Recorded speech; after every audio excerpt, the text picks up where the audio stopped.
TV Bula no ar, o canal no YouTube da revista Bula. Eu sou o replicante Ademir Luiz e hoje vamos aplicar o conceito de 6 graus de separação, não exatamente em pessoas, mas em uma das mais famosas frases da história da literatura, indo de William Shakespeare até a roqueira baiana Pitty. Vamos shippar os dois.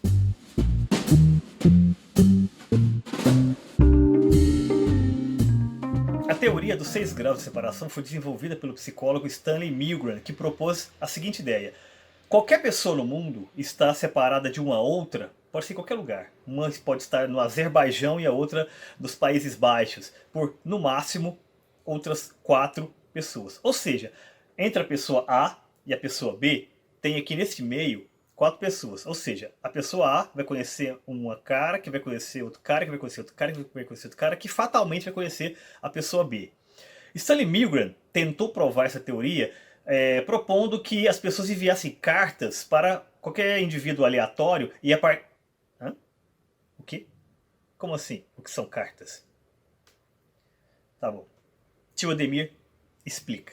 Então, uma carta é um modelo, um método antigo, primitivo de comunicação que se fundamenta da seguinte forma. Você precisa de uma folha em branco, um envelope, está reconhecendo? Então é aquele ícone que você clica para enviar suas mensagens. Foi inspirada nisso. E em um lápis ou caneta. Né? Onde está o lápis? Ah, aqui. Sempre está na orelha, na dúvida. Bom, você vai pegar o seu lápis, de preferência com a borracha aqui, caso você erre, e vai escrever à mão sua mensagem. Não sei o que. XXX. Né? Depois você vai dobrar a folha em branco. Vai abrir o envelope, que tem esse compartimento removível aqui. Vai colocar a folha dentro e lacrar. Você pode reparar que naqueles filmes antigos que eu falei, o pessoal costuma lamber. Mas você pode usar cola também. Você vai colocar aqui o seu endereço de remetente e aqui o endereço do destinatário. Pode ser da pessoa A para a pessoa B. Você vai entregar este objeto para o carteiro, que é aquela pessoa que entrega para você a sua encomenda que você pede pela internet, tal, sim, sempre vestido de amarelo, tudo mais, tal. Vai colocar na mão dele e vai confiar que ele vai entregar para a outra pessoa. Isso é uma carta. Então, a experiência se dava da seguinte forma. A equipe de controle comandada por Stanley Milgram enviava uma carta para um indivíduo aleatório apontando uma pessoa-alvo, ou seja, aquela que deveria ser alcançada. Caso a pessoa que recebeu a carta inicialmente conhecesse a pessoa-alvo, já deveria imediatamente enviar uma carta para ela. Caso não conhecesse, deveria escolher um indivíduo das suas relações que acredita, né, que talvez tivesse maior possibilidade de ter o conhecimento da pessoa-alvo. Né? E assim sucessivamente, até alcançar a pessoa-alvo. Uma vez alcançando a pessoa-alvo, deveria enviar uma carta para a equipe de controle, dando ali os dados, né, dos passos que foram necessários para que a alcançasse. E nunca foram mais do que 6 passos, por isso 6 graus de separação. Essa teoria fez tanto sucesso, ficou tão conhecida que em 1990 gerou uma peça de enorme sucesso escrita por John Gorey, que em 1993 foi adaptada para o cinema. Virou filme, que estranhamente não tinha Kevin Bacon no elenco. Como assim? Quer dizer então que agora tudo tem que ter o Kevin Bacon só porque ele é o astro do maravilhoso, do clássico Footloose? Sim. Kevin Bacon está provado, é o Zahir. Kevin Bacon é o Aleph. Kevin Bacon é o Pi. É ele que mantém coeso a realidade. É ele que mantém coeso as galáxias. É ele que é o ponto de equilíbrio do universo. Ele é o nosso pêndulo de Foucault. Como que nós sabemos disso? Pelo jogo de internet chamado Oráculo de Bacon, inspirado, claro, nos 6 graus de separação. E que ficou provado nesse jogo que qualquer pessoa do mundo artístico, ou mesmo fora dele, estão de alguma maneira ligados a Kevin Bacon.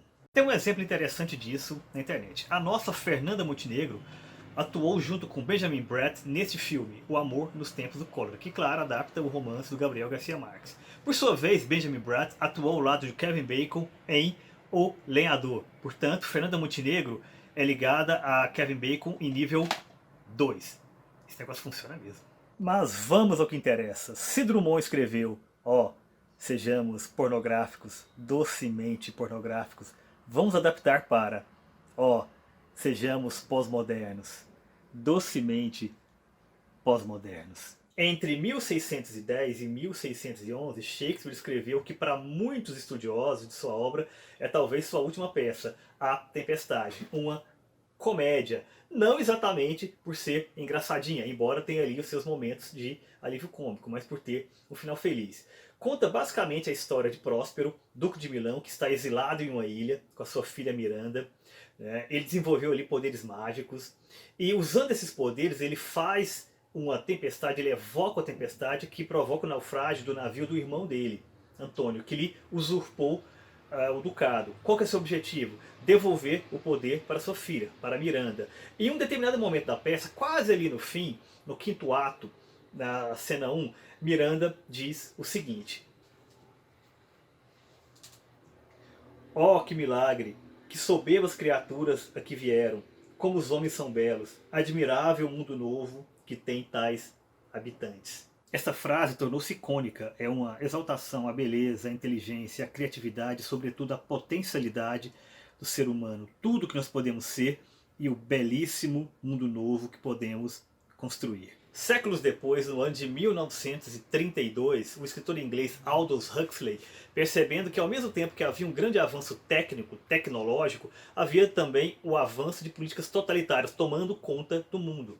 Inspirado nisso, ele escreveu o romance Admirável Mundo Novo, que tem como epígrafe justamente a fala de Miranda, e que se passa no ano de 2540. Basicamente conta a história da sociedade, esse admirável mundo novo, ao inverso do que Shakespeare imaginou. Um mundo que desumanizou a humanidade, justamente pelo excesso de tecnologia. O protagonista é exatamente um selvagem, considerado selvagem, e que tem como principal característica ser um leitor de Shakespeare. Ou, nas palavras talvez de Harold Bloom, alguém que consegue compreender o que é verdadeiramente ser humano. Não vou contar mais da história, vale muito a pena ler, mas eu digo uma coisa: o final não é feliz.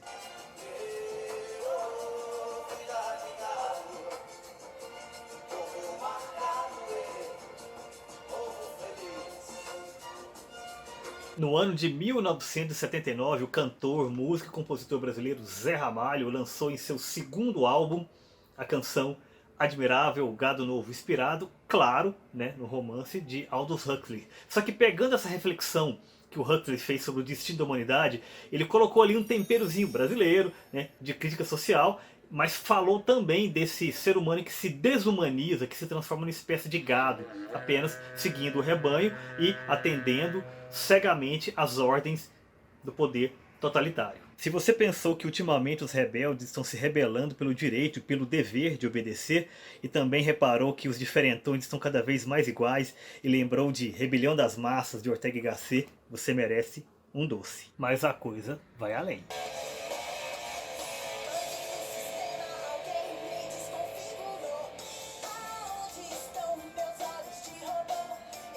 Não poderia ser diferente. Foi no Brasil, o país do futuro, que a humanidade fechou a fatura do Aldous Huxley, quando em 2003 a roqueira brasileira, melhor ainda, a roqueira baiana, Pitty, lançou em seu álbum de estreia a canção Admirável Chip Novo, trazendo para essa modernidade líquida e chipada o fato de que o gado novo do Zé Ramalho está sendo agora chipado.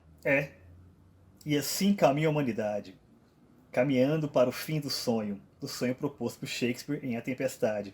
E nesse caminho que percorremos nesse vídeo, com o próprio William Shakespeare, com Aldous Huxley, com Zé Ramalho e com Pitty, obviamente guiados por Kevin Bacon, o que nos resta? Talvez dançar um tango argentino. Se inscreva no canal.